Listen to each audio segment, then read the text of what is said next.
Science and yoga. Well, I've got a kind of split personality. I trained in science. I'm a qualified biologist and I've worked in that field, but mostly as a policy consultant. I did my training and then I set up a small institute in Oxford. I trained in Oxford and worked in the field of environmental policy. So it was very important for me to understand the atmosphere, the oceans, all of the interactions, largely through the science of ecology. And so with ecology, I had to understand toxicities and what goes on in the body, and all of the environmental pathways that affect humans, medical science, and so forth. But I actually didn't really do any science. And so for quite a long time, I didn't really understand why I trained to be a scientist or what I was doing. Other than that, I really always had a very strong connection to nature. And I was concerned about what was happening to the planet and to the forests and the wildlife, probably more when I was younger than I cared about people. Right. People always seem to be a problem on the planet, and I kept out of their way most of the time. I spent my time in deserts and the Arctic and the jungles at different times, collecting animals, studying animals, and largely trying to work out how humans could live in a balanced way, not just that we could maintain the beauty of the planet, but that we wouldn't also destroy our life support systems. And that was very much where I came to by about 1980, so going back 27, 28 years, when the work I was involved with led me into a relationship with a spiritual master, a yogic master who is a kind of legendary character in yoga, in yogic history, and taught from a small ashram in the Himalayas. And in order to go further, I have to kind of decide on what level to speak. There's a kind of, it's almost like a cinema classification. There's the you, which is basically not going to disturb anyone and it's fine for children and so on. And then there's the kind of 15 level, which is a little bit more exciting, but you're not really left out on your own. And then there's the kind of adult 18 classification, and who's really an adult at the age of 18. So ultimately there's the kind of X-rated version, and just before I came in here, normally I would want to really get a sense of who everyone was and what their interests were and what their understanding, and just to how far I could actually go to talk about the things that I know about. And just before I was coming in here, I got a very strong message that we're going to do the X-rated version. So if anyone is really disturbed or wants me to slow down or backtrack or go, please do interrupt me. I'm actually going to talk, even though I don't know you and it's on film, I'm going to reveal something about myself that I haven't done so far. And that's in 27 years of my spiritual path and my political work. And that's largely because to have done so would have been political suicide. I've had a reputation to maintain. I still do, in a sense. I still work politically, but not quite as closely as I used to. I have been consultant to our dearly beloved government, to various government agencies, the National Trust, the Forestry Commission. In the last 10 years I've worked very much on rural policies and wildlife, biodiversity, those kind of issues. And prior to that, and in the last 10 years I had the pleasure of actually working with government organisations and not against. The previous 20 years I was very much against. And so I didn't win many friends in high places. My main funder were people like Friends of the Earth and Greenpeace particularly, and we were aiming at stopping things happening, stopping bad things happening. And the last 10 years I've very much wanted to work in a creative way to further those things that I really, really, in my heart, want to see happening. So I've had a much more positive time. In the times when I was working against things happening, particularly toxic waste disposal, nuclear waste disposal, nuclear reactor studies and so forth, it became apparent to me that decisions were made by governments which had no real relation to the kind of issues, environmental health and ecological issues, that one would normally think. Even to the point where things were being done which made no economic sense to anybody, even when you were dealing with some very dark mafiosa who stood to make billions from different policies that they were pressuring. A lot of things didn't make a great deal of sense. And it was at that time, around about 1983-84, which I've written about in my autobiography, which is available at the back there, that I realised behind the scenes in government and in the scientific professions, there were esoteric practitioners, magicians, if you want to use a very basic word. At the time I had no understanding of what their agenda was. And there were very dark times. Some people lost their lives in those battles. I would not have personally survived, mentally or probably physically, without the help of my yogic master, who at that time was alive and in the Himalayas. And I used to go over and spend time in his ashram.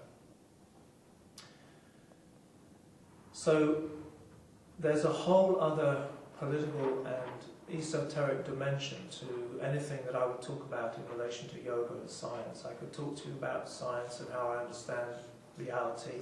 I could talk to you about yogic techniques and so forth. But the dimension that is coming through right now relates to this kind of, if you like, this dark side of life.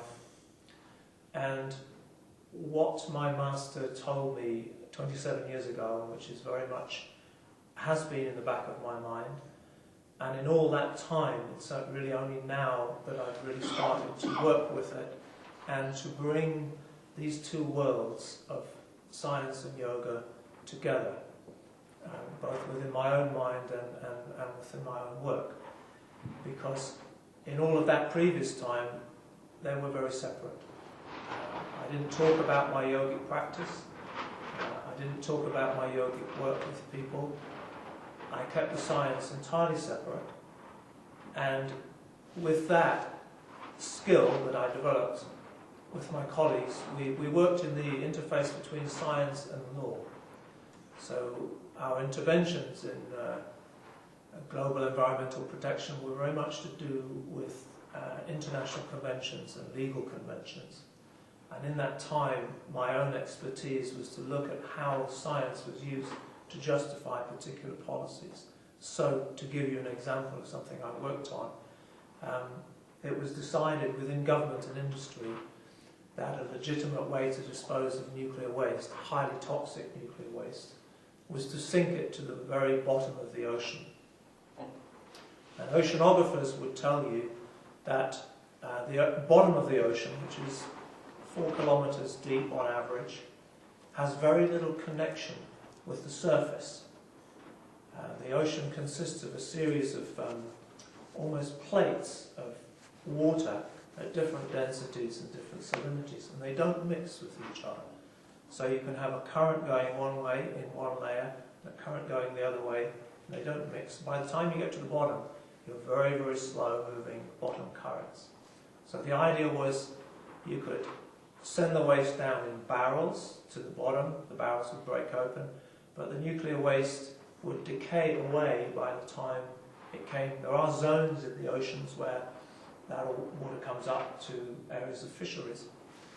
And they had used very apparently sophisticated computer models to describe what would happen to the nuclear waste. And some of the nuclear waste is biologically active and it concentrates in the food chains, so eventually into the fish.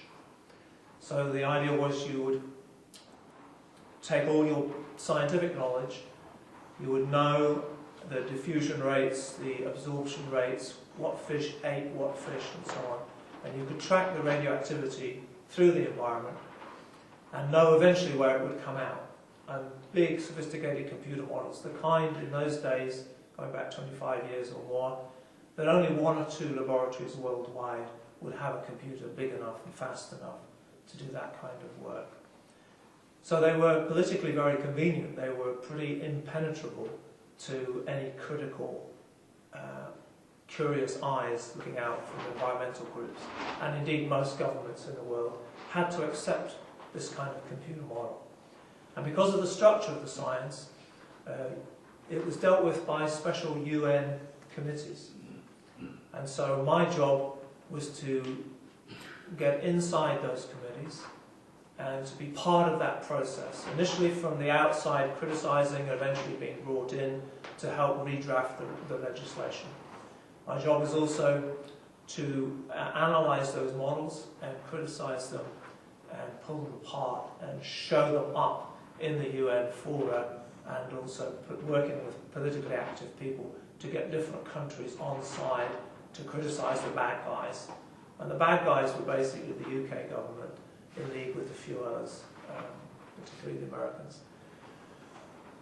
And so I had a bit of a rough time as an independent scientist with our own government and funding and so forth throughout the 80s, and I was kept pretty much alive by funding from Greenpeace International. We criticised the models, we showed that they were totally inadequate, they couldn't predict what would happen, and eventually we shut the whole operation down, closed that option off, and it's a very cheap option.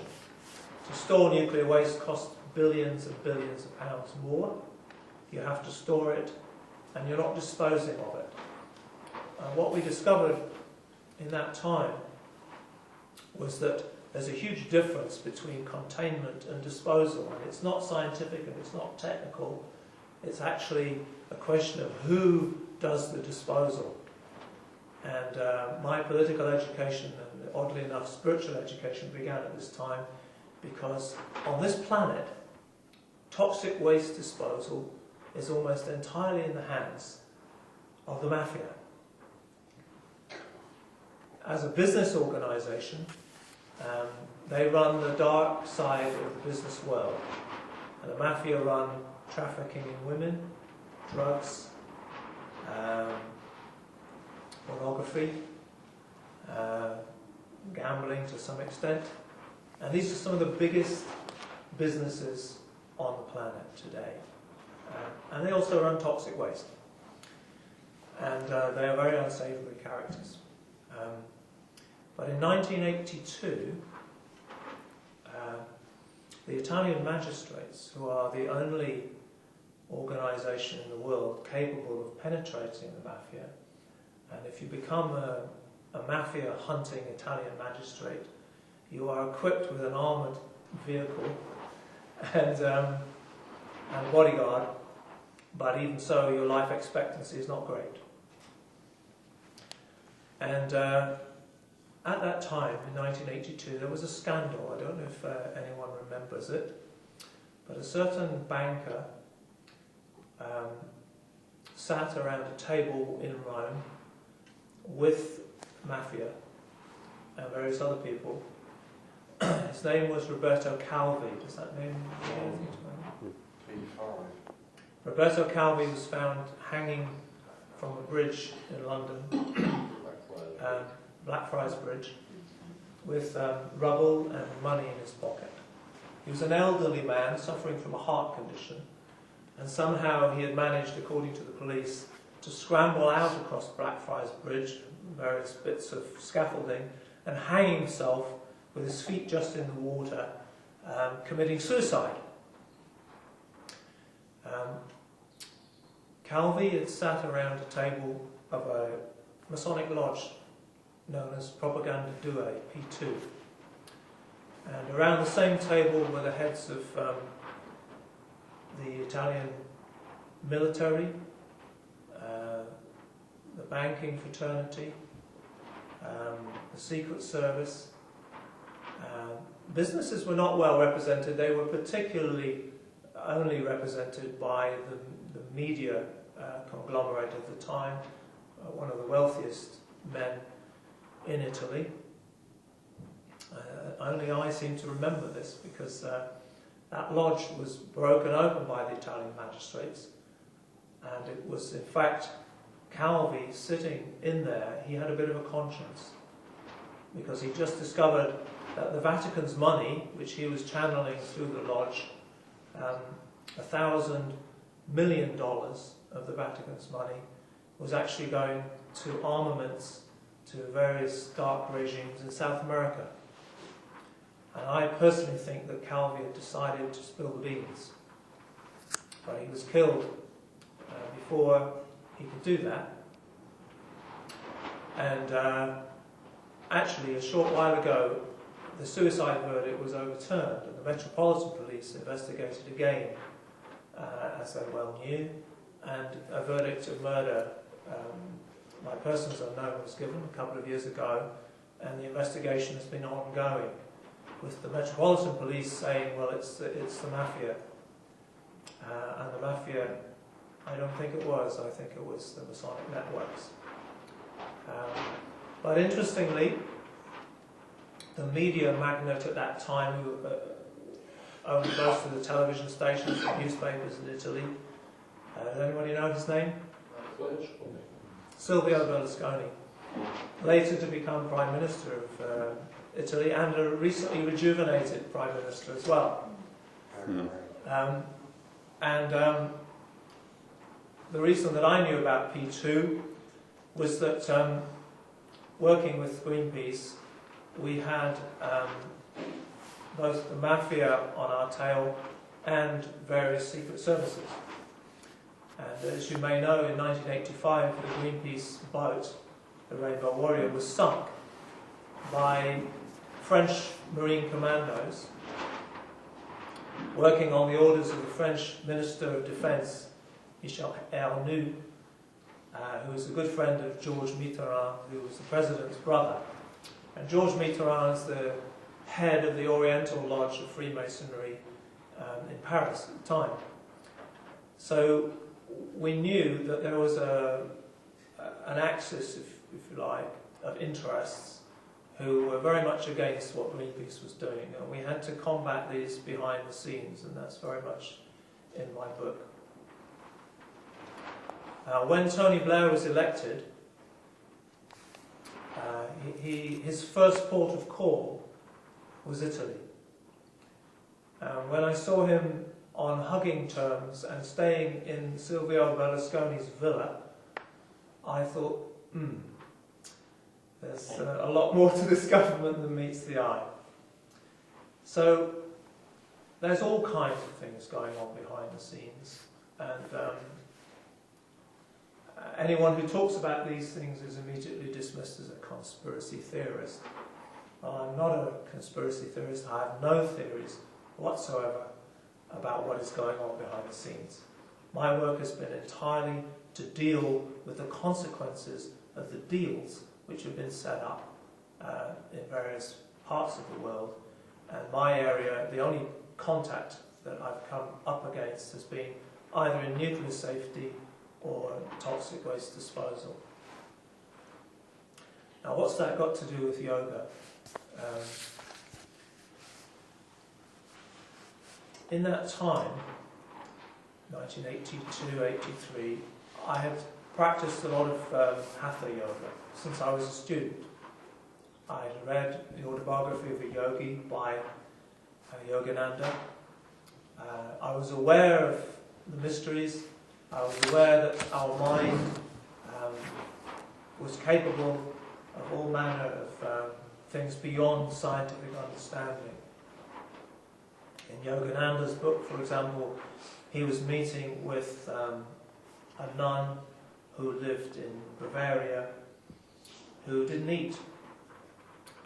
She took no sustenance whatsoever and was regarded as a highly remarkable saint. And a few years back,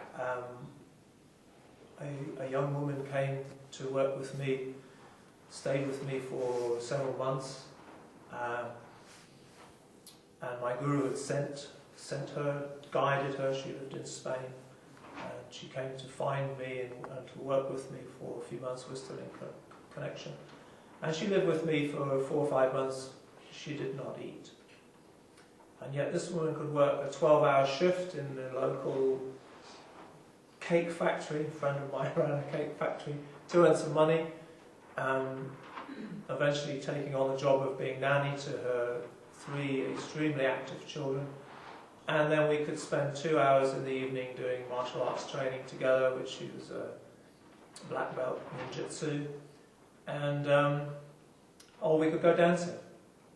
And I never saw her eat. Occasionally she would eat with me.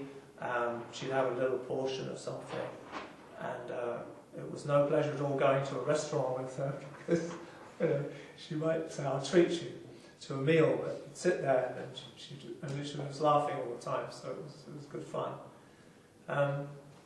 So in the areas of yoga, and also spending time with my yogic master, I saw the rules of physics broken every day. He would communicate with me through telepathy. I'm not telepathic, so he had his job cut out to actually do that, and he used to send me messages, and he would code them in advance so I'd know to listen when they arrived, with crucial bits of information that I needed.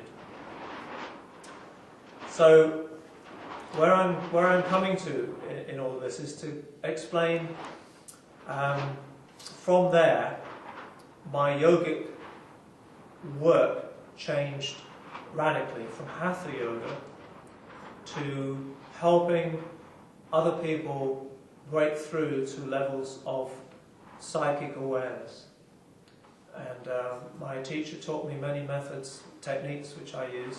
And so I led a parallel life from about 1984 through to about the middle of the 90s.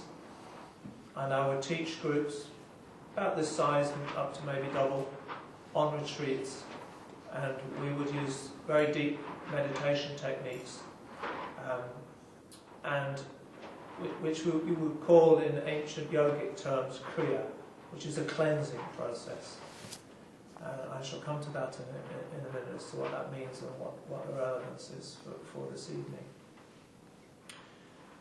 But in the mid-90s,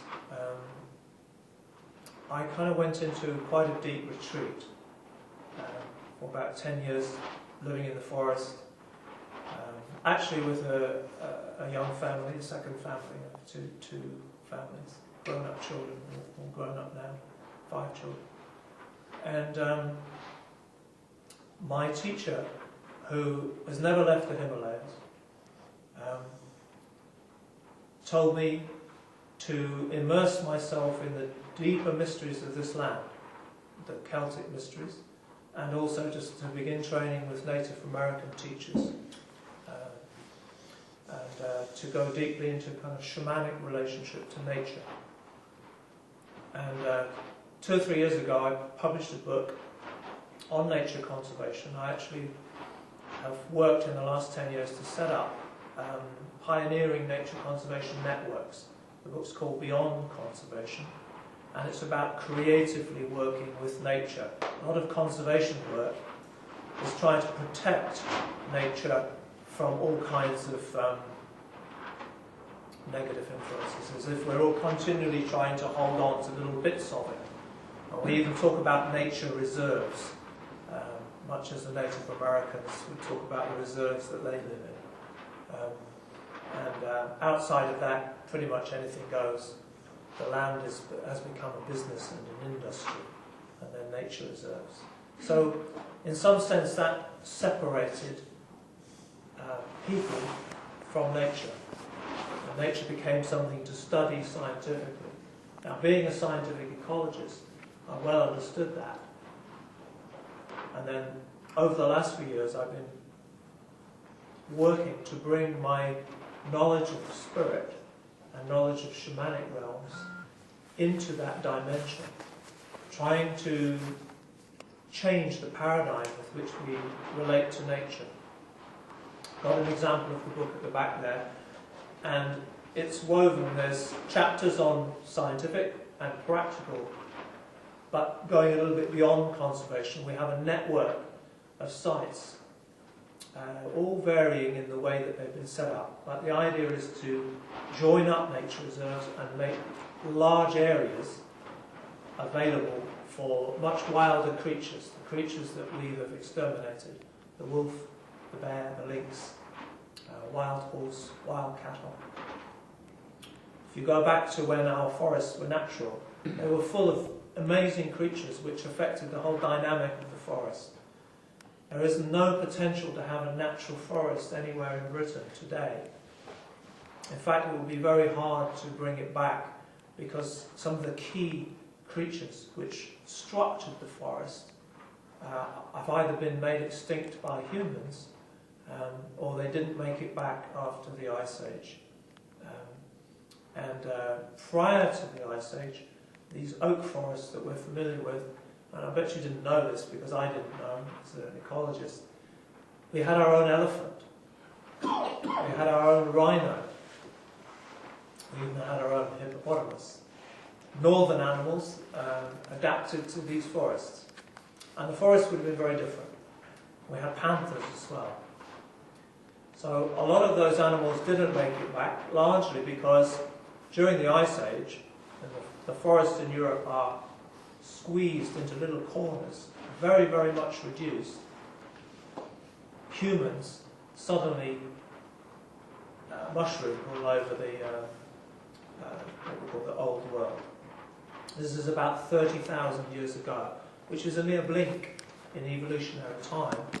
But this highly successful human, exactly the same as we are now physically, when they got to those little bits of forest, they wiped out the elephant and the rhino and the hippo, so they couldn't come back.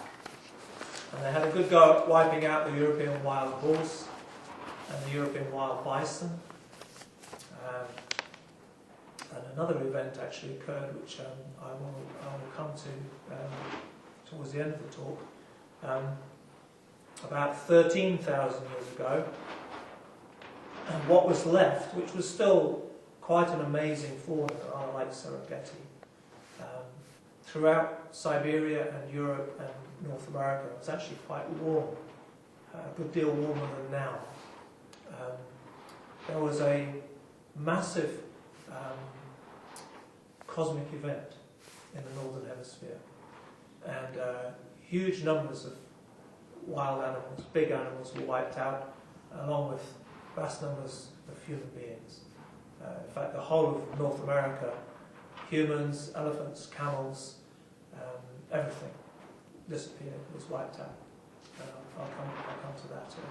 Particularly to talk about that tomorrow in relation to climate change, but it also has relevance to the yoga as well. I'm kind of making this up as I go along, and I'm suddenly seeing that it does all link together. This is the first time I've attempted to do this.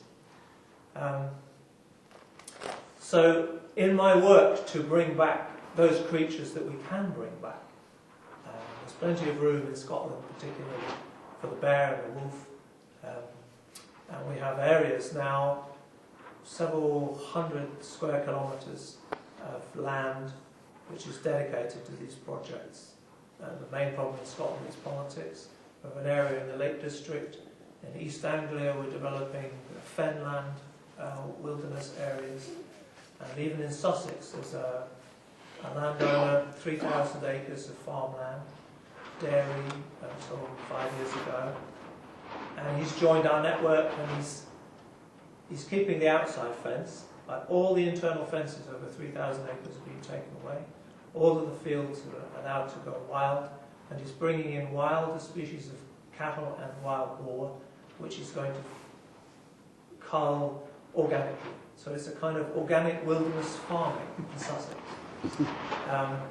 And if you're interested, I should have brought some of the journals, but if anyone's interested in this area, then the journal Ecos, then I write for that, occasionally edit it, and it's through through the British Association of Nature Conservationists, that we've developed this kind of creative beyond conservation.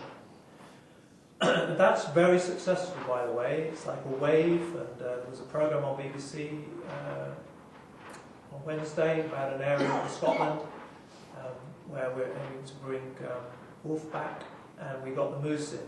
We got moose back into Britain only a few months ago. The beaver, well on their way, and there's a little shamanic secret which I'll tell you, but we need to go a bit further down the road. Moose thriving? They're the first two, so there's 25,000 acres for them eventually. But I'll put this in now and we'll come back to it. Has anyone heard of the prowling big cats in the British countryside? Yeah, right. Okay. Yes. Right.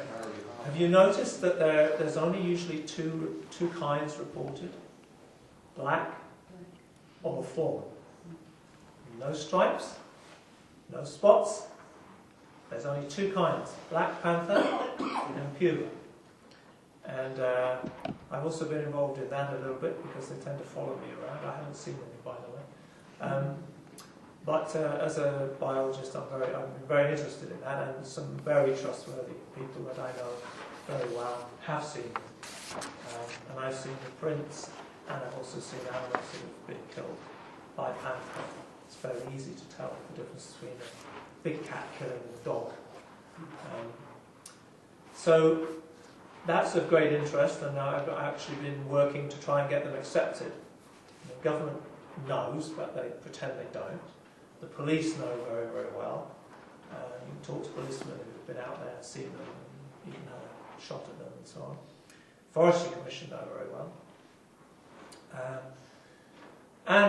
You might ask, well, why, how? And I'm going to come to that in a minute when we touch on shamanic dimensions.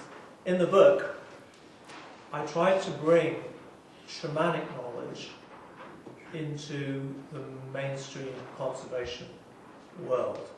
And the reason that I did that was because the mainstream conservation world isn't mainstream at all. It may be for conservationists, but it's a pretty small subsection of public concern, particularly amongst young people.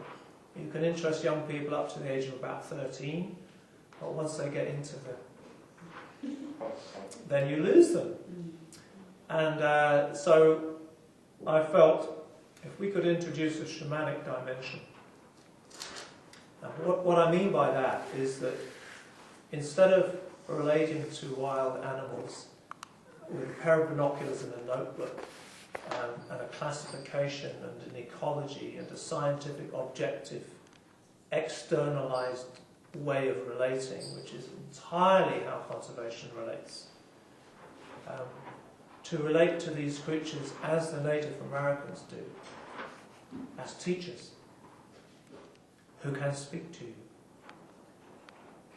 And indeed for herbs and plants and trees in the same way.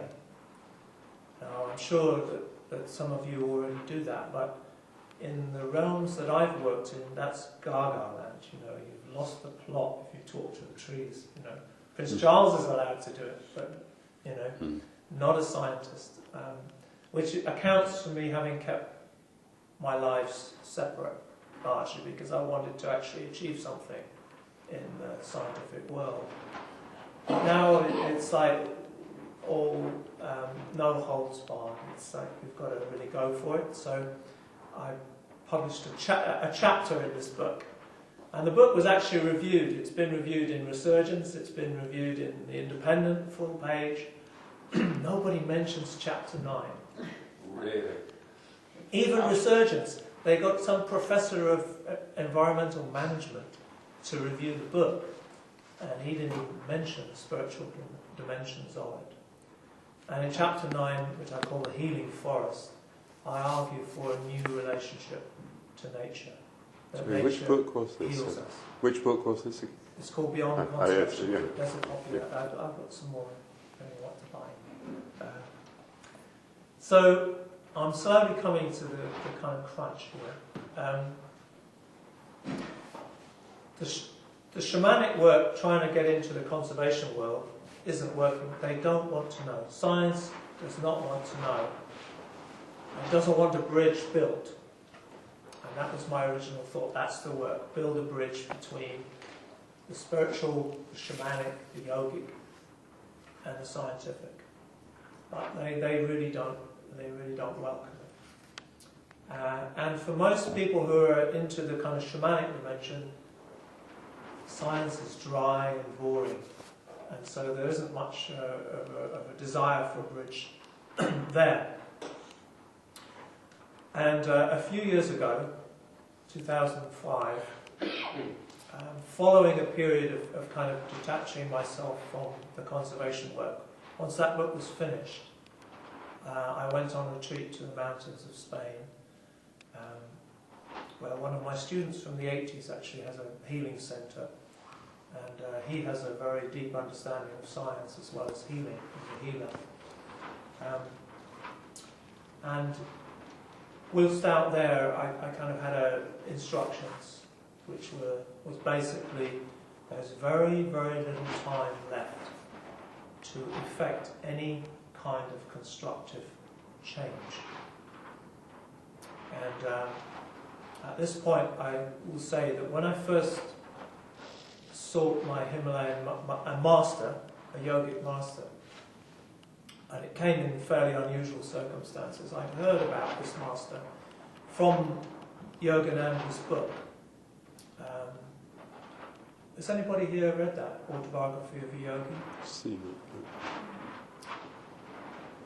Yogananda came to the West sometime in the 50s, settled in California, and started to disseminate the Kriya, working with the breath primarily, and also meditations, guided meditations. And during his own training, he had a teacher in Calcutta called Sri Yukteswar, fantastic looking gentleman, very famous for writing a book in 1900 called something like The Science of Yoga, looking at how yogic understanding of the world and modern physics were not that far apart, and looking at how the Gospel of St. John in particular and Christian teachings, the deeper mystical Christian teachings, were not very far apart from the deeper yogic teachings. So Sri Yukteswar was Yogananda's guru, and they both had a mentor, a Himalayan ascetic yogi called Babaji, simply Babaji, effectively just means Holy Father. And Babaji was an immortal yogi, is an immortal yogi, in that he comes and goes. He manifests a body and then he disappears. And at the time when Yogananda was with Sri Yukteswar, Babaji was not in a body. He had left his body in 1922, something like that. His followers, there's a very small ashram in the Himalayas, there's a big river, and every morning Babaji would go and bathe in the river. And he wandered into the middle of the river at one point, and everyone was on the bank, and he turned into a ball of light and disappeared. And was not seen again until 1970. But one of his students, and Babaji was always available telepathically, and one of his students went into a kind of penance, locked himself in a room and says, I'm not leaving this room even if I die, unless you promise to come back. And Babaji eventually manifested in the room and said, I will be back next year. This was 1969. The devotee, who was called Mahendra Baba, he actually died before Babaji came back. And Babaji came back to his ashram in 1970. And if you see the photos of him at the time, he looked like an 18-year-old boy, very beautiful. And not at all like the old Herakhan Baba. Herakhan was the name of the place. And of course some yogis immediately recognized who they were dealing with. But the local magistrates wouldn't release the land. And so Babaji went up and he sat on the top of a mountain in the foothills called Kailash, not the Tibetan Kailash, big one. And he meditated for 45 days and 45 nights, without moving, without taking water, without eating. And they said, okay, you're Babaji. And he then started to pull in his old students. Oddly enough, most of them having reincarnated in the West. The Babaji from Yogananda's book, he's back. And that was, yeah, it must have been 79, 80. And in the meditations, in the rebirthing, which is a very powerful technique, you go very, very deep very quickly. And Babaji came to me in a vision and started to teach me. For 4 years, I was locked in a process of cleansing, mostly my emotional body. I was a bit of a mess as a human being, to be honest. Very unreconstructed male, and with all kinds of emotional hang-ups and problems, especially related to women. I had a deteriorating marriage at the time, which was causing me a huge amount of pain, children, the whole deal. It was hard enough for me to hold my scientific work together. I had a small institute, and the cleansing process deals with that. And so after 4 years of being done to, I then started to teach it and help other people. But in those 4 years, Babaji would always say no to me coming out. And then one day just before Christmas, 1983, I went into my office in Oxford. I was just clearing up. Christmas was coming. I was going to be spending it with my children. Terrible time with the separation with my wife. And I had a photo of Babaji on my mantel shelf. And I'm just in the room and I'm tidying up, and suddenly I hear this voice, "You come." I look around, the photograph is speaking to me, "You come now." So I immediately checked out the airlines. Fortunately, I couldn't get a flight till after Christmas. So I spent that Christmas with my children. I got myself over to the Himalayas, got up to his ashram, which was difficult to reach in those days, much easier now. And I spent a few weeks with him. Incredibly precious time. Each day was like a whole lifetime. And shortly after I left, he left. It wasn't a great deal of loss for me because I had a kind of telepathic relationship with him, but for people who had given up their life in the West to go and live with him, there was a great deal of sadness. But I'll tell you a little story. When I was there, we would get up at 3:30 in the night, in the morning, and go down to the river to bathe. We had to do total immersion in this cold glacial river. And then we would come up and blanket around, meditate for an hour, and then Babaji would have a fire pit about this size, quite deep in the middle, would be quite deep, and we'd sit around it with him. Okay, so this fire pit represents the mouth of the Divine Mother, the earth. And we would be ritually feeding that with flowers, with honey, with yogurt. There's a special ritual he would do. It's very beautiful ritual. And so I would spend time doing that, and we would do singing. And all of this time I noticed in a corner with a blanket around, always in the same place, never moving, never going to any rituals, was this little old lady. And shortly after I was back, a few months after Babaji had left his body, one of my yogic brothers rang me up and said, "Oh, remember Hari Govindi? That was the name of the old lady. She's in Twickenham. But let's go visit her." She was an Italian lady, and we went to visit her in Twickenham, and she gave us tea, and she was great. And I couldn't quite reconcile this because I didn't really notice her. But she said, "Oh, the ashram, it's terrible. They really have understood nothing." And she said, for example, Babaji, everyone said how ill he was in the weeks before he died. And he said he came out of his little kutir. He lived in a room about the size of this carpet, very simply. He didn't eat food. He didn't have Rolls Royces like other gurus.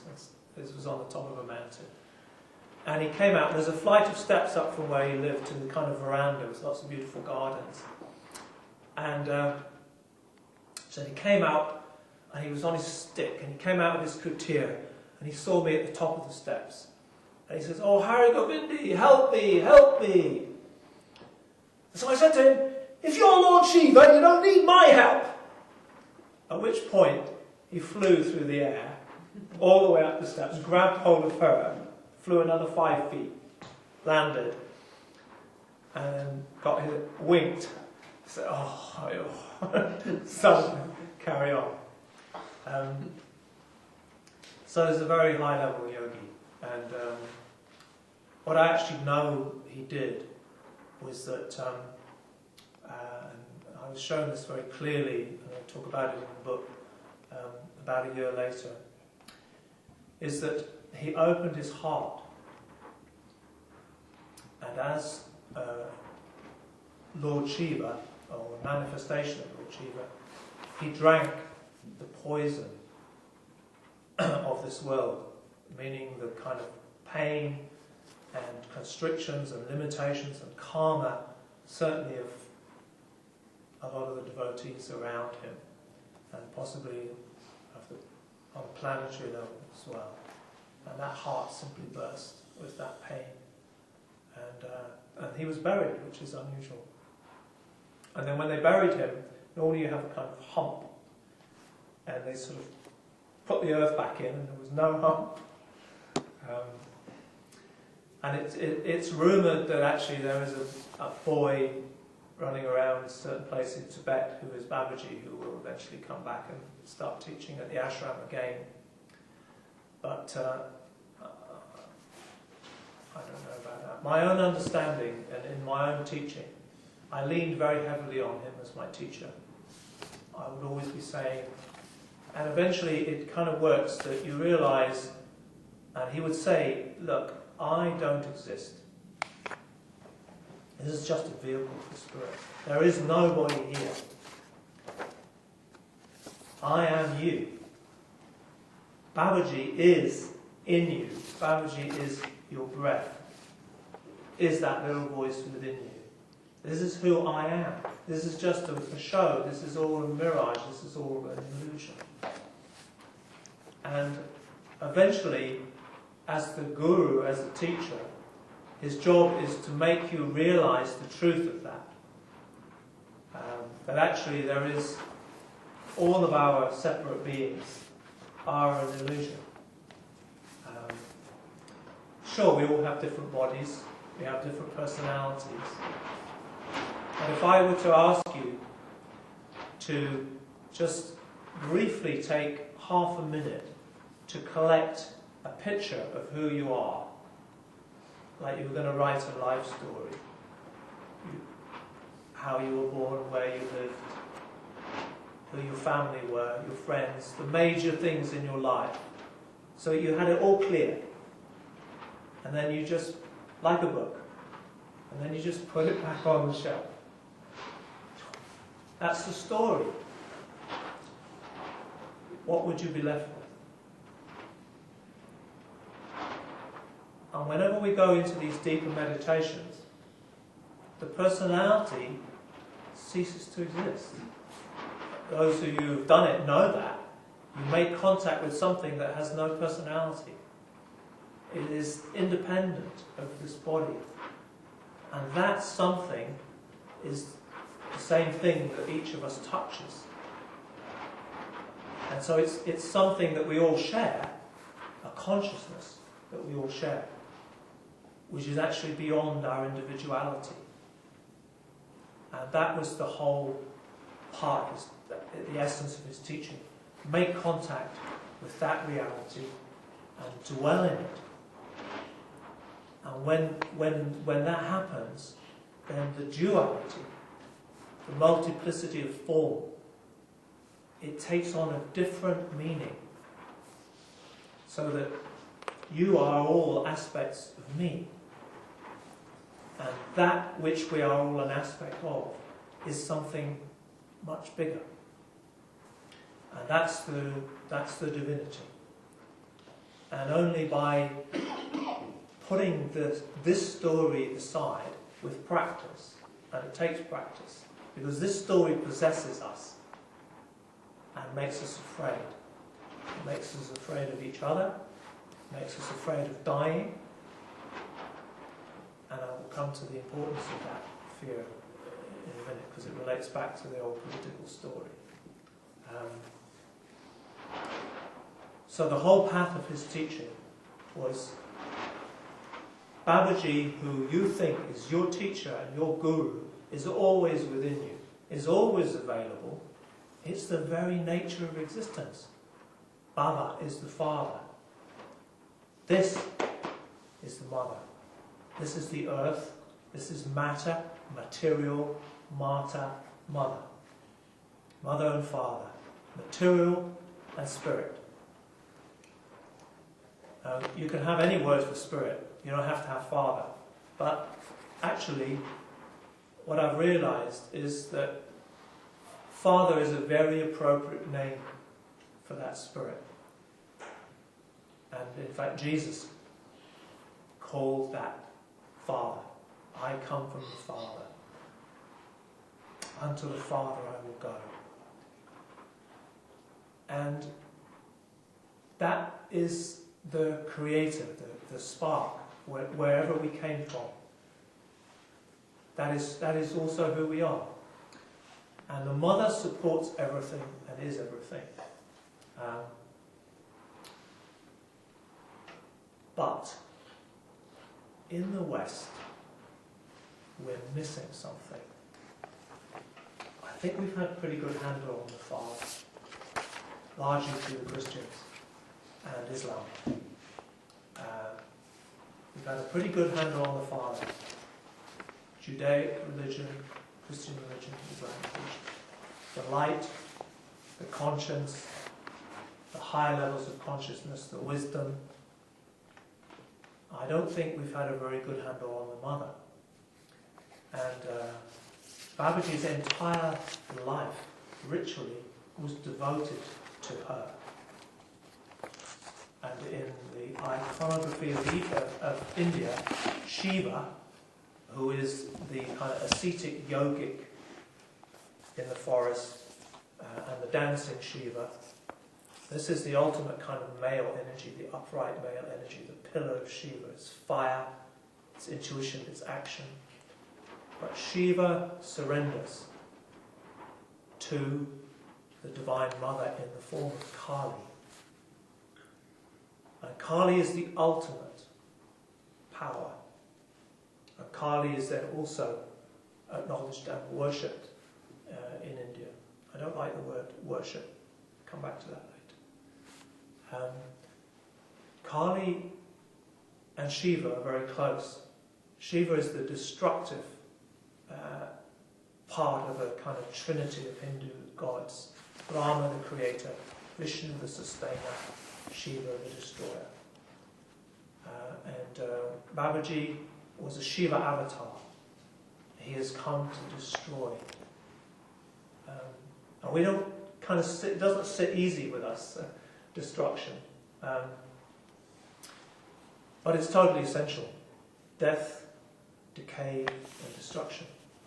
And when I was a student in biology, and ecology, and geology, the paradigm that was still current in 1967 was very much what we would call, gosh, I've forgotten the actual words for it now. The present is the key to the past, was what the teachers said. And the present, everything acts very slowly. The mountains get eroded, the sediments build up, the mountains move very slowly over millions of years. Everything that has been is operating now, just the same as it is. That's completely false. Scientifically, it's completely false. And nobody works in that paradigm now. We know that there are catastrophes. Massive events periodically come and change everything. Whether it's a huge meteorite 60 million years ago, 35 million years ago, but there are other cycles. And tomorrow, climate change, I'll be talking about cycles. Cycles of destruction. One of the first things Babaji said to all of us was, be ready, there is a really big destruction coming. You will not know its timing, it will be instantaneous and it will change everything. Don't be attached to this body, dwell in spirit.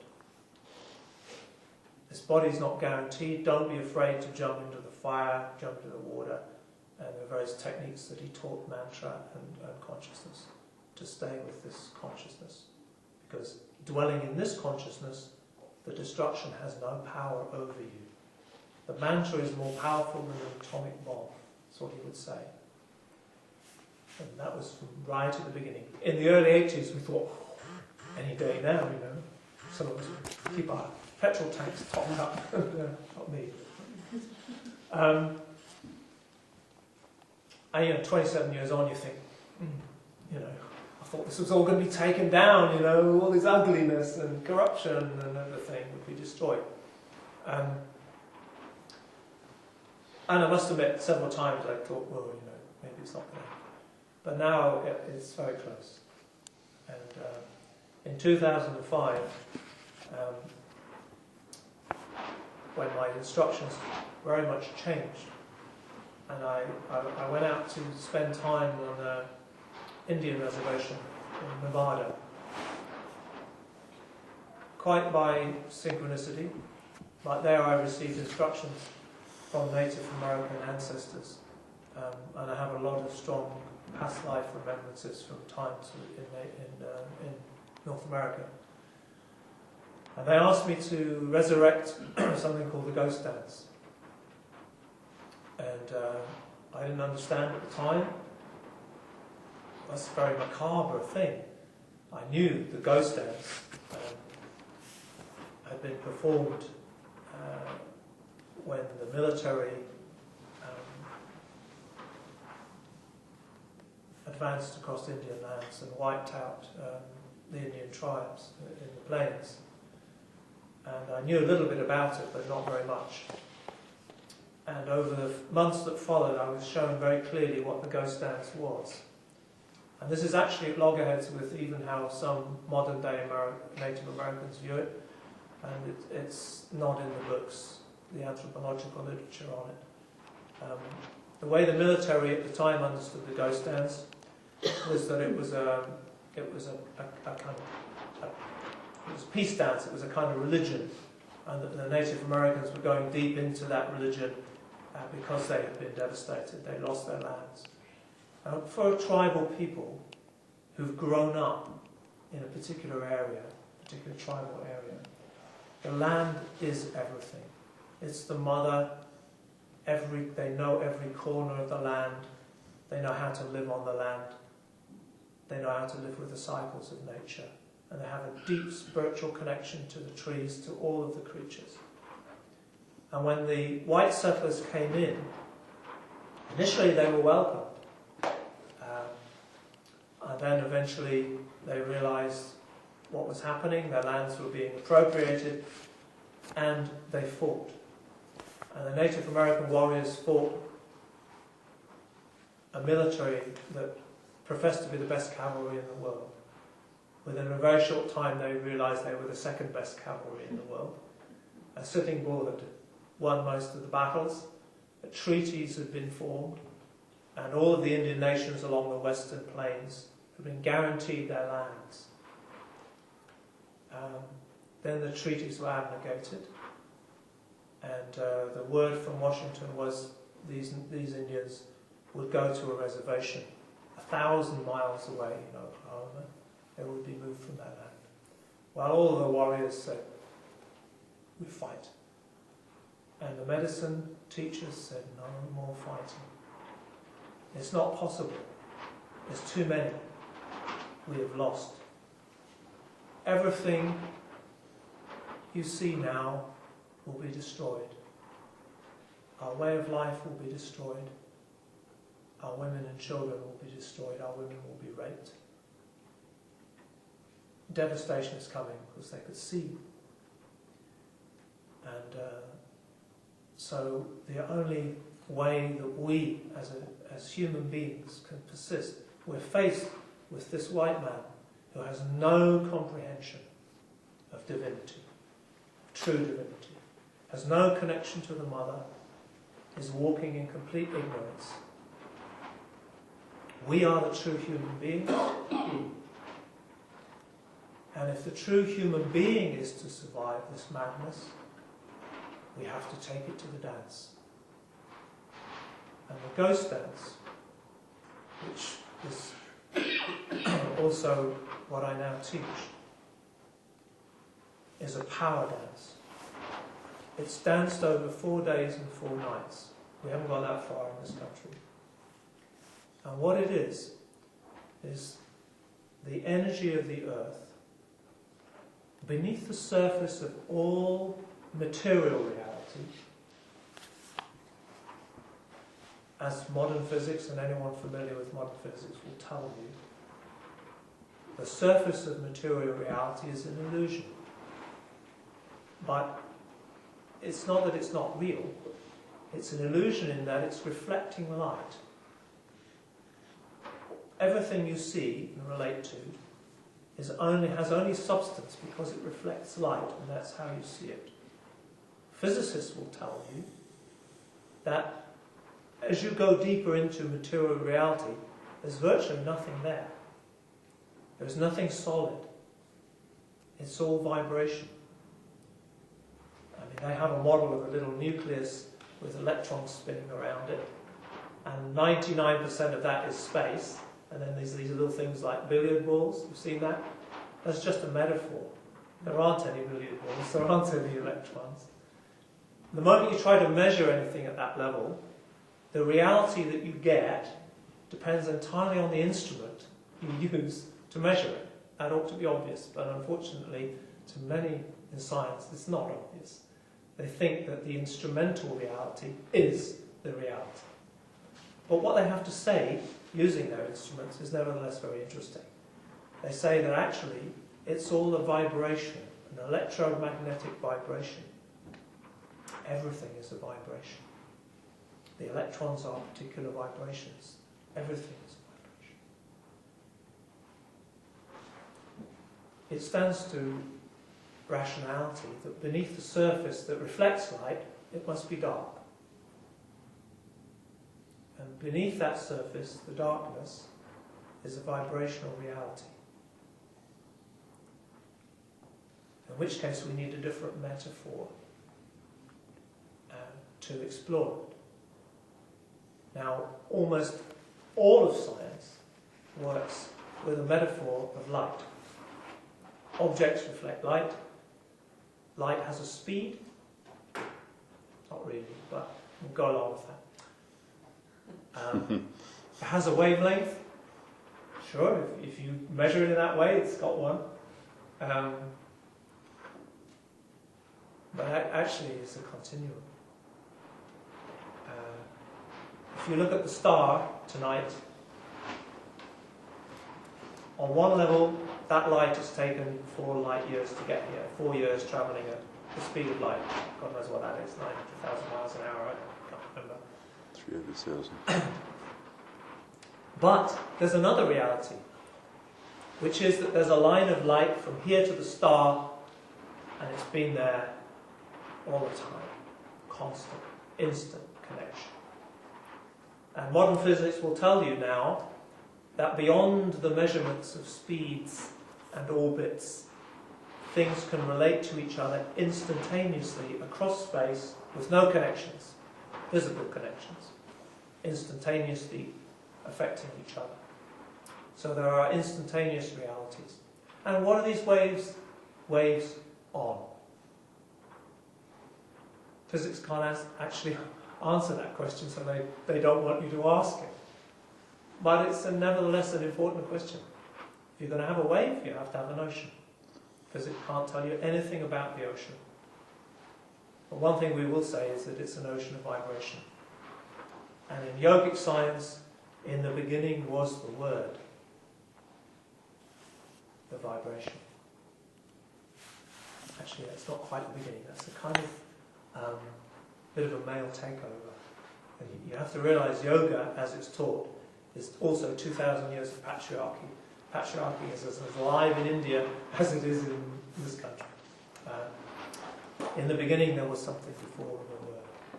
In the beginning was the dream. So the original Hebrew was in the beginning was wisdom. Aha. And which has been mistranslated. And that would be a feminine word, yeah. Oh yes. Yes. Wisdom is always felt. In the yogic world, the ultimate reality is dark, has no form, and it's feminine. It holds all of the power to create. And it's related to as the Dark Mother. And it's fierce and destructive. But it can only destroy this kind of illusion. The ultimate reality cannot be destroyed because it is that. And interestingly, in my shamanic work, and I will add that I went back to Oxford and I took time out in the Institute of Social Anthropology, thinking I would get a doctorate. And the area that I was studying was how tribal peoples relate to their ecology. And having spent time in Africa, particularly with tribal peoples, I knew that they didn't relate to ecology in a scientific way. It was their divinity. So I was interested as to how they perceived divinity and how they perceived cause and effect. How they perceived medicine and illness and healing, which we call witchcraft and magic. That's the colonial view. But I couldn't really hack it in the institute. The anthropologists would come back with all the data, and I would be saying, what are you doing? You're playing games with this data. You're constructing theories. What are you doing with these theories? What's your game? And actually, you're behaving just like tribal peoples. You have your rituals, you have your seminars, you defend your papers, you defend your territories. What are you doing? And I was told by my tutor, who's a linguistic anthropologist, a very interesting field, what the languages actually mean that people use. And he didn't like my line of inquiry. And at some point they had to say, look, if you carry on like this, you're out of here. And so I said, well, I don't really have any choice. This is really what interests me. And so I got my postgraduate degree, and then I got some research monies. And I started to look at anthropologists as a tribe. Now, had I been in Edinburgh, I would have had a great time. They had a whole sociology of science department, and they were looking at how science constructs itself in relation to economics, who's paying, the political realities, the religious realities, and they were unpacking it, and I was going, wow, and I wanted to do the same with anthropology, but they weren't really up for it. And so it came to giving my, I had to give a graduate seminar at the Institute.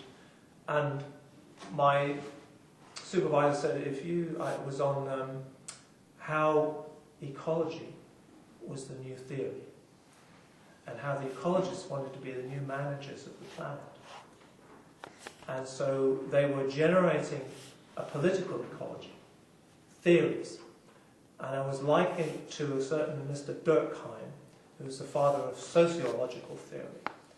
And he was quite successful in France, and the British anthropologists and sociologists, they really wish they could have been successful like the French, like Lévi-Strauss and Durkheim, because these people were listened to by government, whereas sociologists and social anthropologists in this country, they never quite achieved that. So I'm always very jealous. So I said, you guys, what I'm calling it is the Merlin position. You're using your theories like magical spells. You want to cast them out there, and you want to get attention, and you want your book on the shelf of some bureaucrat, some civil servant, some politician somewhere. I bet I could go into any Parisian civil servant or politician's study and take a volume of Lévi-Strauss off the shelf. I could almost guarantee that it hadn't been read, but it was some sort of symbol. And I was told, well, if you carry on like this, you can't stay. I said, well, I think I'm going anyway. I found my own institute, thank you very much. Which I actually did. But by then, I was really more affected by what was happening politically. Nuclear power, toxic waste, the cutting down of the forests. And so my institute, I pulled in engineers, lawyers, sociologists. We formed a very hard-hitting unit. We were funded by the Roundtree Charitable Trust initially, and then eventually we were knocking on government doors, and eventually the doors would open, and they would go, you're right, come in. And in 1984, that come in was the Secretary of State for the Environment, and so I was on a special government commission into nuclear waste disposal, and they said, okay, we're going to meet over 6 months, here's your budget. You're going to pay me £85 a day, which was a lot of money in those days. I said, so I've got about slightly less than that, because I remember the 6 months, once a month meeting, I would have 400 and something pounds as my budget. I said, you must be joking. If I'm going to go through these computer models, I need an assistant to generate, to go find all the scientific papers. I'm going to be full-time for 6 months. You've got to pay me. And so we negotiated a fee, and I got my money, and then I also said, and the guys who licensed all of this stuff, they're the secretariat. They'll be writing up the report. No, thank you. I want an independent institute. Now, I got what I needed, and it wasn't because I was a professor or anything. It was because I had the National Union of Seamen on my side, and they blacked all ships. Now that comes to the skill that I developed then over that 6-month period of analysing the computer models, because I've done the same job over the last 3 years with the climate models. Not funded by Greenpeace, because Greenpeace believes in the climate models, sadly, as do every environmental group on the planet, Oxfam, all the development world, all the liberal journalists that I used to know, and virtually every government. How can you be right when the UN and all of this, it's not possible. This was what they would say to me 3 years ago. I said, what I don't understand is, you've forgotten, the UN licensed toxic waste disposal. The UN licensed CFCs, which we nearly lost the ozone layer with. There was a time when the UN Special Committee on the Biological Effects of Radiation licensed X-raying pregnant women. Do you remember that? Do you remember there was one scientist who stood out against the consensus and said, this is not a good idea, I've collected data. And the children of those women developed leukemia. It took 15 years for Alice Stewart to work against the consensus and eventually overturn it. She was given no honours whatsoever, and the guy who opposed her in the National Radiological Protection Board was given a knighthood, Sir Edward Pochin, for services to risk assessment. Now, this was the kind of mafia that we were dealing with. And I was actually invited into Harwell to give lectures on this kind of stuff, how they had screwed up. And they reformed. So far, no invitations relating to climate change. But I've just published on my website my analysis, so we'll see how it goes. And 3 years with no funding whatsoever. So it's been a tricky time. But now we come back to the dark matter.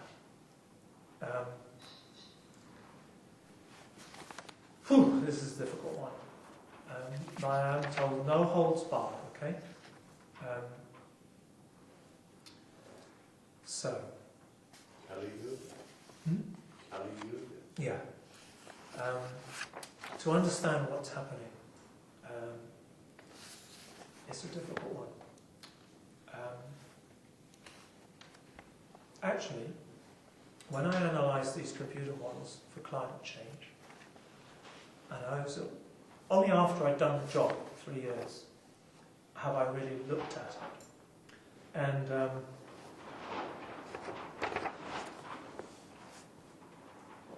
interactive scenario. If I were to ask you, let's make an assumption that mind, the human mind, equals consciousness. Now, I know that's a bit of an assumption, but just go with it for a minute. Now, in the kind of human situation, would anyone disagree that in order for us to make wise decisions, we need to have a balance of male and female values? Nobody's going to disagree with that. And maybe everyone would agree that one of the reasons we are in such an awful mess right now is that there's a bit of an imbalance on that level. Politically, for sure. Okay? So, the question is, and this is very recent for me, it's very Tibetan, this, and in 2004, when that Spanish lady left to go on her way, she left a little Tibetan tara. And I'm sure she put a little magic spell on it, because from then on, I was pulled into a lot of the Tibetan teachings in relation to tara. And Tara is, if you see the Tara figurines, she's very beautiful. She sits there with one foot on the ground, the other one up here. And she's very slim, beautifully breasted, and totally adorned with lots of jewellery and so on. And this is the deity that the Tibetan monks meditate on. And they have to meditate on her, and she has different colours, red Tara, green Tara, white Tara. They have to meditate on her. And I actually took a green Tara initiation from an 82-year-old Tibetan Lama. They're really wild, these characters. They spend 15 or 20 years meditating on the form of Tara, so that they know everything, every jewel, every detail of her. And at some point then they have to visualize light coming, rainbow light coming from Tara, filling them. So they do this. They meditate on this beautiful female form. And then when they're ready, they have to switch it round. They have to become that beautiful female form. And they have to really become it. They have to become it on a deep feeling level. So they have to become the goddess. They have to feel it. They have to become that feminine. And she's very juicy. But what I hadn't realised is that the ultimate teachings, the ultimate form of Tara, is actually all to do with the mind. And so it's like, well, in what way is the female mind, and remember we're talking really deeply archetypally here, we're not talking about the difference between a man and a woman, although the male and the female, if the species, will have a propensity to, obviously, male mind, female mind. So what would you say would be the qualities of male and female consciousness itself?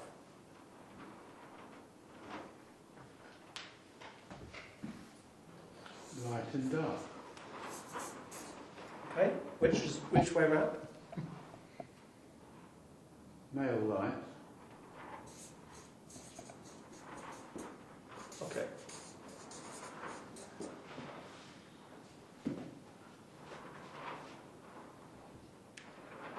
I'm thinking a little bit of the components of the mind as well, making the assumption that human consciousness is actually pretty close to consciousness itself.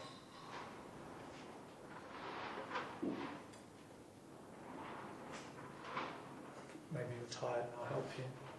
Okay. Logic? Intuition. Yes.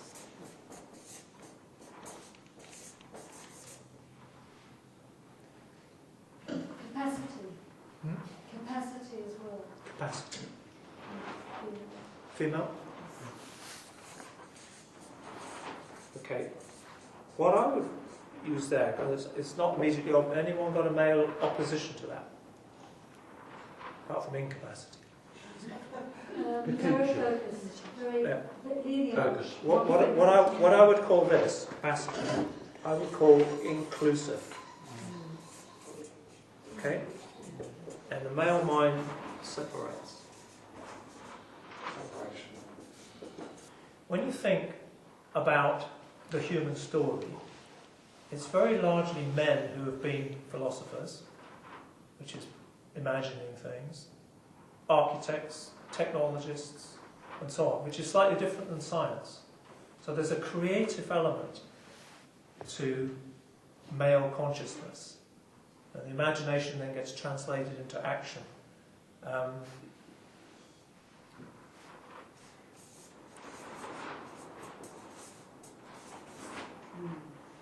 Dream is a much more passive thing. Dreams happen to you. And, dream opposite imagination. imagination is a kind of dream, but it's more active. You can imagine something. You can construct and conjure in your mind. So there's a kind of more active, I mean, we could put passive and active. And in terms of consciousness, you know, we might be a little electrical. I don't like being electrical, but we can be a little bit electrical. Receptive is a much nicer term, isn't it? These are all very nice females. What about the dark? Traditionally, of course, you've always been the destroyer. Yes. In all mythology. Now, You anyone familiar with Castaneda's work? When he asked Don Juan why, in the work they would do on what we might call the astral level, where they kind of go out there and play in other worlds, never quite sure why, because it always felt very boring to me what they got up to. But the women were better at it. And on one occasion, I don't know if it was Castaneda himself, somebody got trapped in another world and they had to send a woman in to get him out. And the woman got him out but lost her own, never came back. And Castaneda said, yeah, well, the women are better at it than the men. And certainly in my shamanic work, I need special herbs in order to access certain levels of consciousness that women can do almost naturally.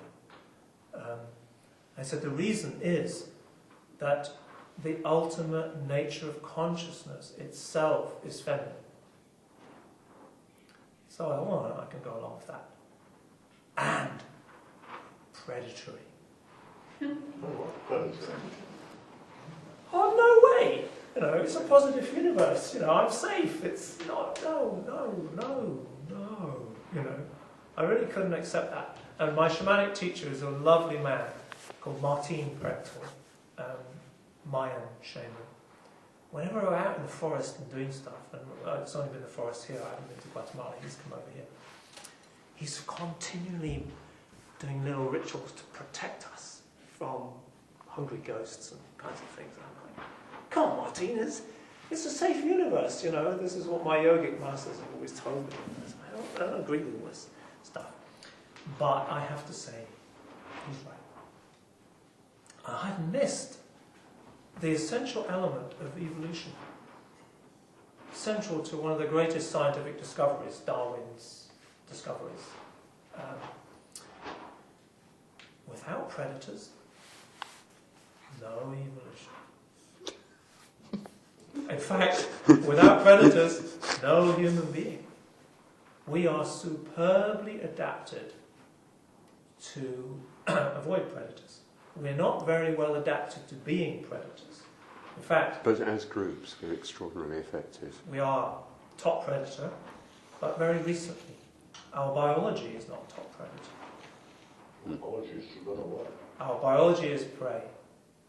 And there was a turning point in human evolution from prey to predator, quite recently.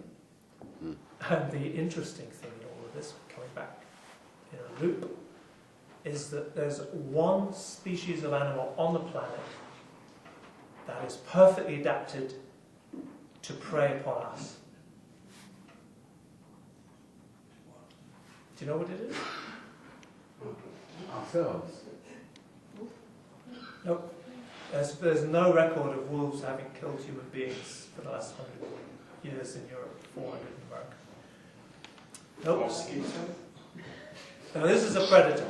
This is a real predator that goes out at night and looks for human beings in nature. And all the early fossils have big bite marks. Yeah. Big It's cats. the leopard. Yeah. The leopard. Okay. The leopard is a predator of great apes, always has been, and for most of human evolution it was a predator of humans. And if you go to the first human houses that we know of in Turkey, Cattle Heights, I think it's pronounced, Yeah. they have no windows. And what the leopards do in India is they pad around at night, they go right through the villages, they go everywhere, checking out. And they would take a child just like that.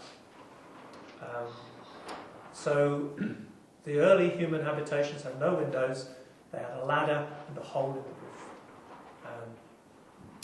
If you go to America today, you find puma pretty much everywhere.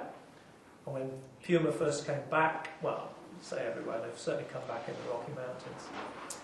And the Wildlife Service said no problem, no record of humans being killed by pumas in the last 100 years. That changed quite rapidly. They were starting to run down joggers. And big cats have this habit of they kill very neatly, single bite, that's it. And the carnassial teeth are like bolt cutters.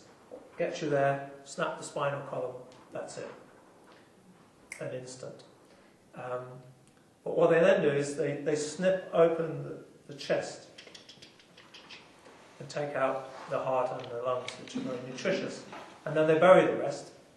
And that's what happened to this jogger. And they initially thought he'd been killed by some sort of ritual sect. But no, it was a puma. And the puma in North America and the jaguar in South America are revered. And the black jaguar in particular is highly revered in Mayan culture. And the energy they carry, and in shamanic work, you meditate, you open your aura, your energy body to the animal, and you invite it to merge on a spirit level with your energy so that you may use its power. And the puma and the big cats generally, they lend courage. We have our own mythic lion heart. It's about strengthening the heart. And the black jaguar is the courage to enter the void. In shamanic and in yogic work, entering the void is the scariest thing you can do. You remain conscious. This consciousness doesn't change, but everything is gone. You have no body. You can move anywhere, and you can witness and you can feel. But there's nothing but that point of consciousness. And to take that point of consciousness out into the void, beyond the planets, beyond the stars, to dwell in the void of nothingness, is the ultimate shamanic journey, and then to come back if you can. So, the ultimate predator is female, and black and dark. Now, just thinking cosmically for a minute, what's the ultimate predator? The ultimate thing that consumes everything wherever it goes. Black hole. Yeah, I mean, it's not a very poetic term. It was some patriarchal scientific called the black hole. I mean, you could think of some better terms for it. But astronomy knows that there is a dark reality that consumes everything. And apparently, within our own galaxy, some of these smaller ones, there's a big one at the centre of the galaxy, which we'll come to in a minute, the smaller ones will wander around. What about the black hole there? I think will be created by this particle accelerator. Very good question. Very good question indeed. Especially at this time. I mean, They're going to start that soon, aren't they? yes, indeed. So, you know, and there are scientists who go, I wouldn't do that if I was you. And then, but so Stephen Hawking, he says, you don't need to worry. But then Stephen Hawking's, I mean, it's not really fair, but he, you know, I can't help but repeat this image. It was on TV the other night. There's this guy who's in this weird voice going, there is no creator. In his ultimate scientific world, in his ultimate scientific mind, there is no creator. With respect, that may not be correct. In the films he put up, or had put up with him, which is the Brief History of Time film, it's an autobiographical film of Stephen Hawking, and it's done in intercut between present and past in interviews. Very nice film, perfectly good ending. The ending is that he disappears off into the star space, whatever, propelled on his wheelchair, and proposing that if we could get anywhere useful, we'd probably know a bit more about the mind of God. That's a very public record, so it's something that can be taken. I think there's an interesting thing here, though, surely that the black hole may well be the ultimate predator, but the other end of the black hole is the ultimate creator. The Big Bang. Okay, we're getting there. The God bomb, as it was. Well, I don't mean to mock at all Stephen Hawking, but it's kind of ironic in a way. Here's a man who has virtually no control over his body. And in yoga and in tantra, you cannot access the creative energy. You can't become one. You can't feel the presence of the creator other than through the physical, through the body. And so, I will put this here in brackets. In feminine consciousness, the mind prefers to be in the body. And what happens if you put the mind in the body is you get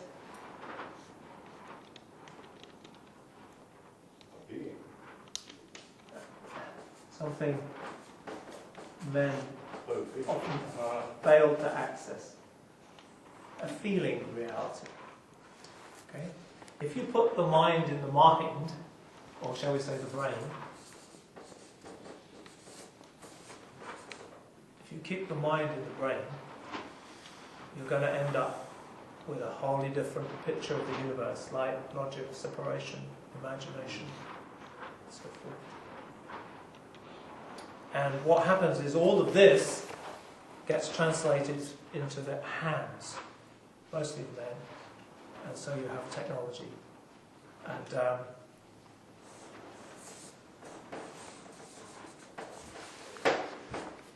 techno mind, and pretty much devoid of feeling, Is that where manipulation out of balance, and destroying the planet. Well, actually not destroying the planet. Destroying the basis whereby we can live happily and comfortably on the planet. The planet actually is much more in line with the feminine. And this is where this is the X-rated version, so I've coined a term for to replace global warming, because as some of you will find out tomorrow, the temperatures in the last 12 months globally fell by the same amount that they rose in the last 50 years. And that is called by the Meteorological Office and NASA natural variability, unpredictable. But actually, one solar scientist who published in 2003 predicted the exact year when global cooling would be noticeable. And so I'm calling this, as a new technical term,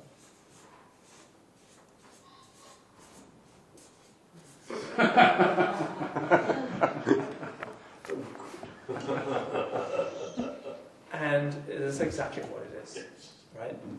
It's the male unbalanced mind, and when you analyze the computer programs, these are what are missing.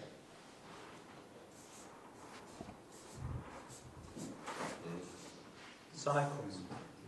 When they show you the graph of global warming, they concentrate on the last 200 years, maybe the last 1,000 years. But, you go back a little bit and you see cycles, and you go, well, something's making them. And actually it's the sun, but it's not the light from the sun. It's the dark side of the sun. Do you know what a sunspot is? It's a hole. It's a hole. When you look through it, what do you see? It's dark. The sun doesn't shine. Is it the ultimate feminine? Underneath. Yes, it's the dark inner reality of the sun is an electromagnetic reality, and that creates the cycles. And interestingly, the sunspots don't go around in circles, and I only got this literally a week ago. Somebody said something, it was a wise woman said, the thing about spirals, they never come back to the same place. That's really deep. And then I realised the sunspots, they go from the equator and they spiral up. They take a few years to get there. And meanwhile, the electromagnetic energy of the sun rises and rises and rises and rises and rises and rises. It's orgasmic. And then whoosh. Regularly. Periods. Actually, they're not that regular. They vary. The interesting thing about this, of course, is that this has been known about thousands of years. Yes. Now, the Sumerians were noting this down 2,500 years ago. The Egyptians were noting it 1,500 BC. For example, in present-day history, from the year 750 to the year 12,000, 1200, it was 5 degrees warmer here than it is today. Yeah. We had grapes growing as far north as southern Scotland. The whole of Scandinavia was a field of wheat. In Somerset, where I live, the Lake Village, which is 5,000 or 8,000 years ago, was full of pelican bones.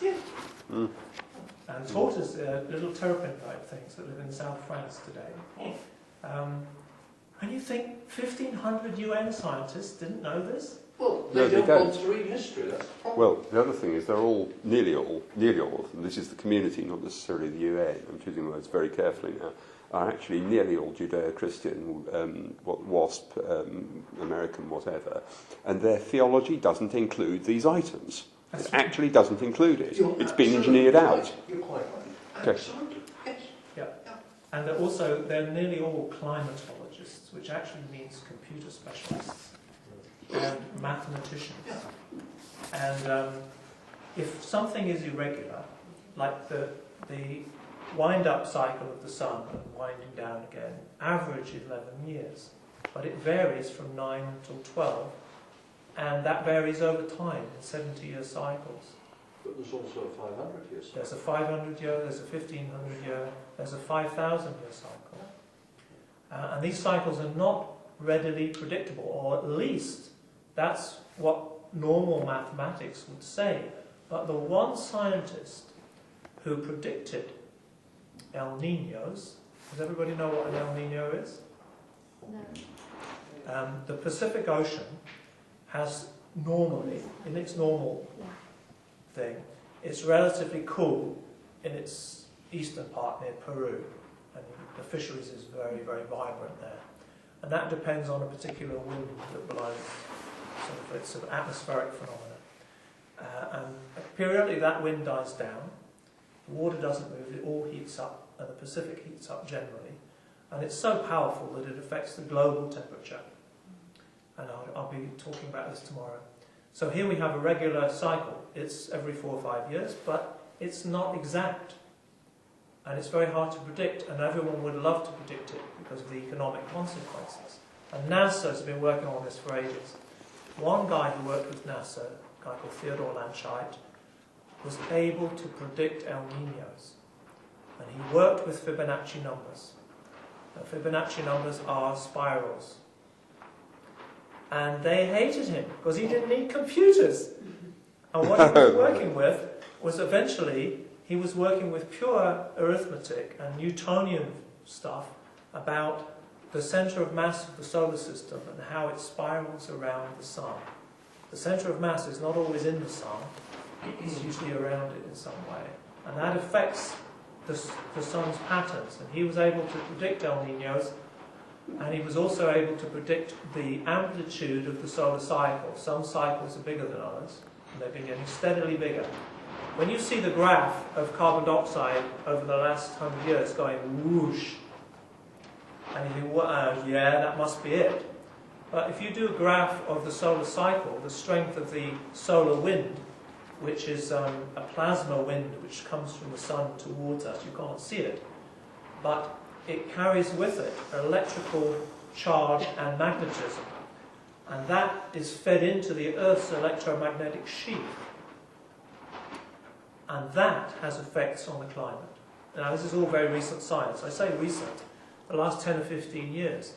But unfortunately, the UN committee that was set up in 1990 and published in 1990, the carbon dioxide model, the computer thing, they didn't know any of this. The science really only started in 1991, when somebody noticed a correlation between the northern hemisphere temperature, which doesn't go like that, it goes like this, and the solar wind, which goes like that. And the solar wind has gone whoosh, but with a dip in it. And the most recent science, 97, 99, 2001, then they managed to stop these guys for 6 years, cut their funding off. And they managed to publish in 2006, 2007, and the UN managed to get its second and its third and fourth report out without taking any of this science on board. And guess what? The electromagnetic stuff in some way affects clouds. And I'll tell you something. The normal cloud cover from the planet, for the planet, is about 60% of the surface. Some of it a lot more reflective than others. The reflective low-level cloud, 25% surface. You've only got to change the density of the cloud by 1% to let more sunlight through, to heat up the oceans, to get the whole of global warming. And guess what? The satellite data was only analysed in 2005. And what have you got? A steady decrease in cloud cover over exactly the same period as global warming. Except it's not so much a trend, it's a cycle. So they've missed out cycles, periods, spirals. I'll put irregular, which all the women here will know. The pain that is. To use for predictions. And they also have a real blind spot, which you'd be surprised considering they are involved in computer work. NASA only makes predictions for the next solar cycle, which is about 3 or 4 years away. It really doesn't want to get into long-term predictions. Now that's an unusual thing. Now you could say, oh well, it's the same old male bollocks. Predictions, that's female psychic stuff, isn't it? You know? Yeah. There's also one feature that could conceivably be relevant at this point. I'm throwing it in. I can't be sure of the relevance here. NASA is fundamentally a military operation. Well, there's certainly military thinking, because if you notice, what's happened is that we've got, we're in the middle of something called a war on, you can fill it in, terror. And you remember a certain dodgy dossier. This IPC thing that I've just reviewed is as dodgy as you'll ever find. But we've got other wars. War on poverty. As Gordon Brown will tell us, get the kids into school. Oh yeah, right? What do they do then? Well, then they want to go to the city. And get them off the land, Africa or South America and so on. Get them off the land into the cities and get them a job. Because there aren't any jobs in the cities. What you've got is shanty towns, destitution, drugs, prostitution, AIDS, violence, and guess what you need to control all of that? Surveillance, military uniforms, police, and so forth. And we have a war on drugs. Have you noticed how the drug supply keeps increasing, just like the terror supply keeps increasing? If you dream shamanically into the war on drugs, and economically, you'll find that the US put $4 billion into Colombia in 1 year to strengthen the war on drugs, and the drug supply increased. Aeroplanes, helicopters, police uniforms, those kind of people tend to vote fairly right-wing. You could have, the war on cancer. It's all military thinking, and behind the military is an industrial complex, pharmaceutical companies. And these guys, remember, get a seat at the table. This is really big business. This is billions and billions and billions of dollars. Now just think for a minute. In Afghanistan, you have total and absolute satellite surveillance. If you're a Taliban, you can't move a jeep. You can't have tea with your friend without the satellite knowing. There's 2 of you there, not 1 of you on the veranda. That country manages to export 95% of the world's heroin supply under that kind of military surveillance. Do you remember the Russians invading Afghanistan? At the time, it was a communist state. It was impossible for anybody to accumulate any money in Russia. Certainly dollars were rather hard to accumulate. Well, as you know, the Russians were kicked out. But they suddenly got very rich. And when they privatised their oil companies and various other companies, there was plenty of money to buy all the shares. And you had then an oligarchy with billions. Where did that money come from? And why was it the mafia, the Russian... Had anybody heard of the Russian mafia up until that time? The Russian mafia are now one of the strongest, and you don't want them on your tail, believe me. So the Russians and drugs and so on. And then you've got the Americans coming back in. The Taliban, by the way, when they kicked the Russians out, heroin supply went down to 3%. A year after the Americans took over, guess what? Back up to 95%. Peter, how is all this connected with yoga? Okay. It's connected because... Peter, we do have a time limit on this. Okay. Because we're booked in to eat. Sure. That's the other. I don't want to let people down. No, right, They okay. open late for us. Right, okay, this is an important question. Military, banking, mafia, my guess is now pharmaceutical companies, pretty big. When they bust open the lodge in Rome,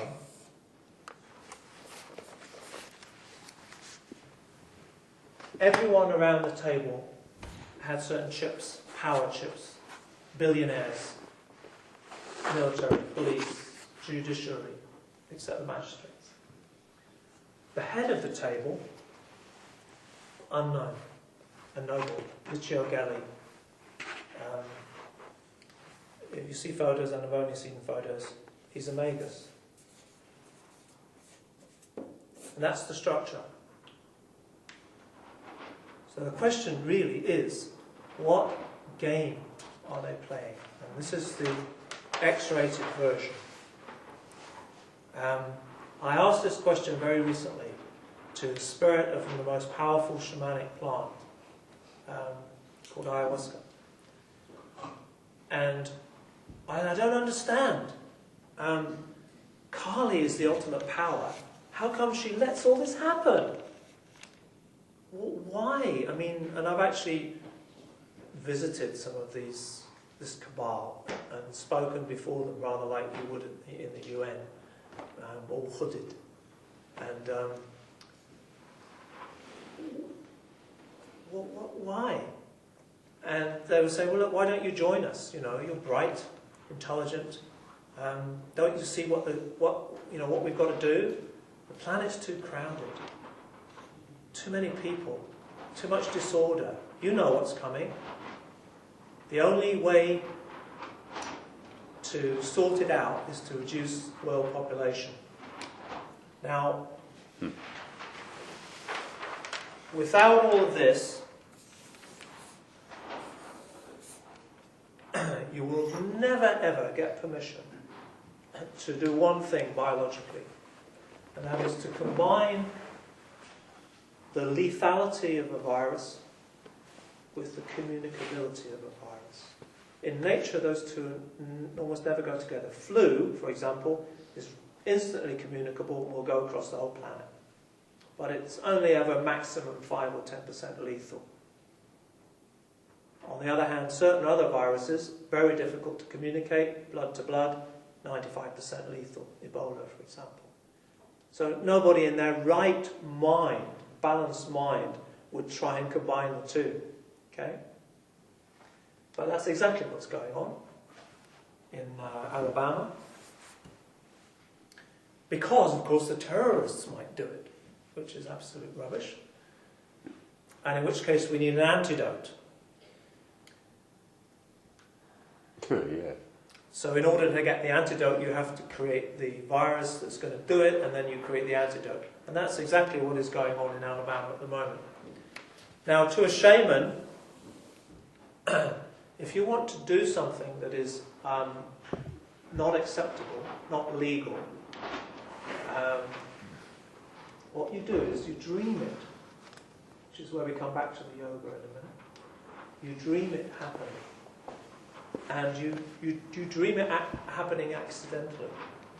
And I actually tested this out on my ecological project many years ago. Now I'm understanding how things operate, and the ultimate creative power is thought, and the ultimate creativity is the dream. I'll dream something that I want to see happening. Like, oh, this is a bit dodgy, because you never know the repercussions. So I thought, well, I want to see animals return to Britain. And, well, I'll start somewhere. And I started with the wild boar. And 2 weeks later, I was on retreat up in the mountains in Wales. And 2 weeks later, I pick up the paper. Wild boar escaped from Kent wild boar farm. They're prospering. 15 years they're throughout the woods, they've reached the Forest of Dean. We've got the boar back. You try and get permission to release a boar legally, no way. It's the same with the beaver. Well, it's the same process with the deer around here. In the 1940s, there were no deer, pastoral. They started to escape from parks, and now the deer are actually a pest. Well, I'll come back to the black panther and the puma in a minute, because they escaped too. Who was dreaming? Ancient reincarnated black jaguar priest from Guatemala. Anyway, the dark and the creative and the dream, and cycles and periods and destruction, and what Babaji said, and what these guys are doing, because they are playing a deep game. They are magicians, and they are playing a very deep game. And it's all related to Kali, the dark energy, and the ultimate nature of reality. They're no fools. They don't care about numbers. They would quite happily take out 95% of the world's population by letting a virus escape. And indeed, it's already been trialled.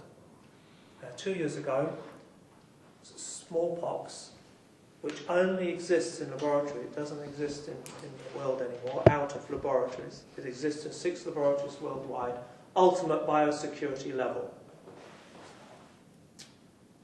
A laboratory in Canada posted 12 samples of live smallpox virus in the normal mail to other laboratories worldwide, by mistake. They got it all back.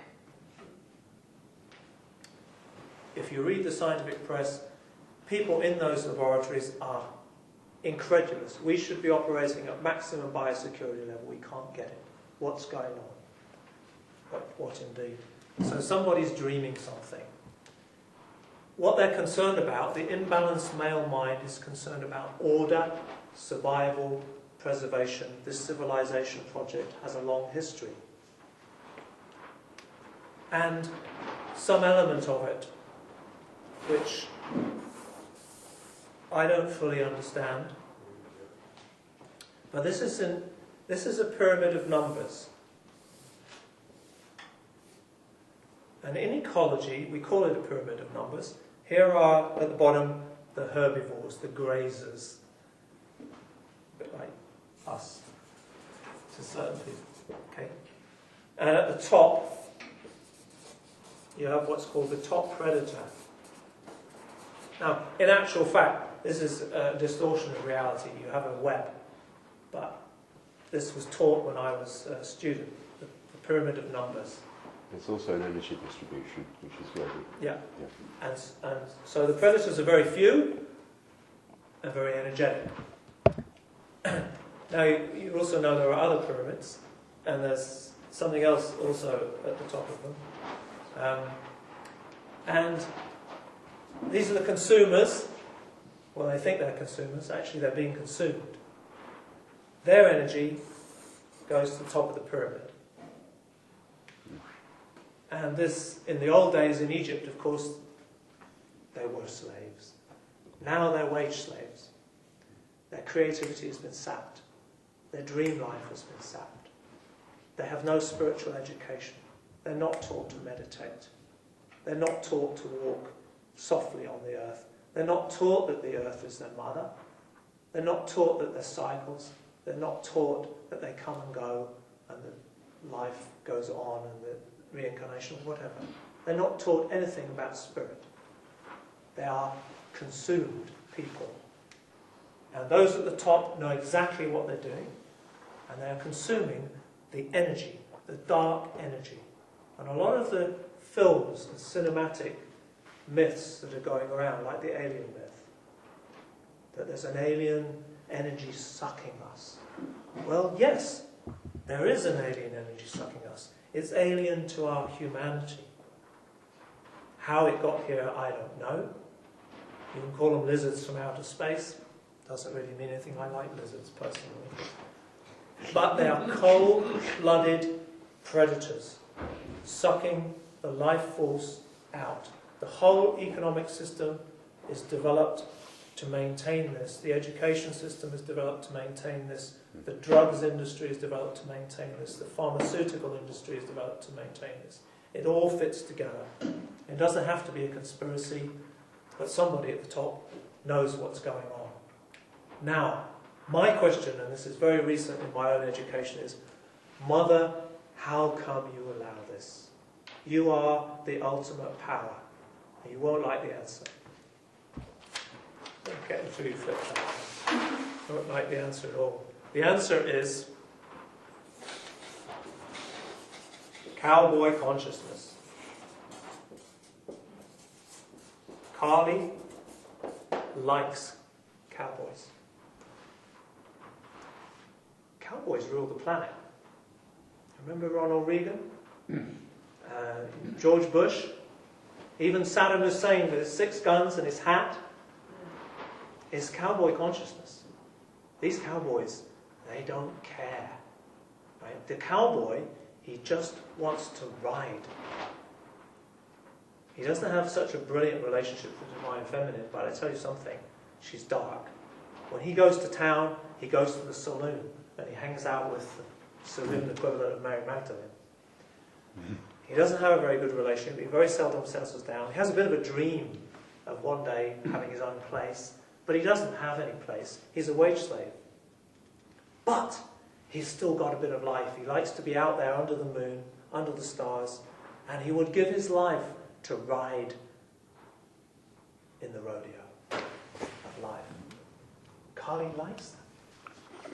So what happens is, at the top of that pyramid, there's riders. They take all that energy, they'll take it all from the planet, from everyone who's willing to give their power away, they'll take it.